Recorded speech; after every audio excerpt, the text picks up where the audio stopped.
মাননীয় সদস্য জনাব ফাহমি গোলন্দাজ বাবেল, ময়মনসিংহ 10। 2 মিনিট। মাননীয় স্পিকার, আপনাকে ধন্যবাদ আমাকে সুযোগ দেওয়ার জন্য। আমি কার্যপ্রণালী বিধি ৭১ বিধি অনুসারে জরুরি গণভুক্তন বিষয়ে রেলমন্ত্রী মহোদয়ের দৃষ্টি আকর্ষণ করছি। আমার নোটিশে উত্থাপনী বিষয়, আমার নির্বাচনী এলাকায় গফরগাঁও রেল স্টেশনে একটি আধুনিক ভবন প্রসঙ্গে। আমার নির্বাচনী এলাকায় ১৫৫ ময়মনসিংহ 10 গফরগাঁও উপজেলা রেল স্টেশন প্রায় ১৩৭ বছর পূর্বে 10ই ফেব্রুয়ারি 1886 সালে ব্রিটিশ আমলে বহু পুরাতন একটি রেল স্টেশন। তখন ঢাকা ময়মনসিংহ রেল স্টেশন স্থাপনের জন্য প্রথম 4টি রেল স্টেশনের মধ্যে গফরগাঁও রেল স্টেশন একটি।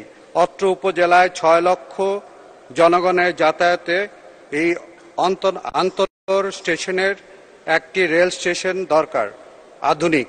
উক্ত রেল স্টেশন দিয়ে গফরগাঁও উপজেলার মানুষ সহ পার্শ্ববর্তী উপজেলা লোকজনও যাতায়াত করে। ব্রিটিশ আমলের তৈরি বর্তমানে এই রেল স্টেশন বিল্ডিংটি অনেক পুরনো, জরাজীর্ণ।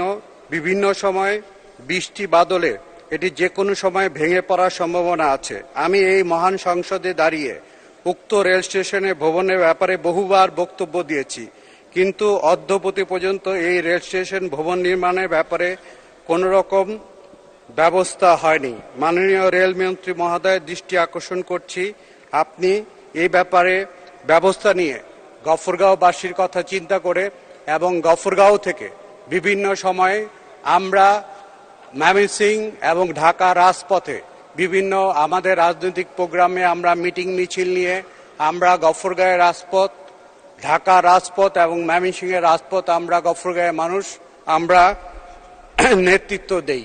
কাজেই আমাদের এই ব্রিটিশ। ধন্যবাদ মাননীয় সদস্য।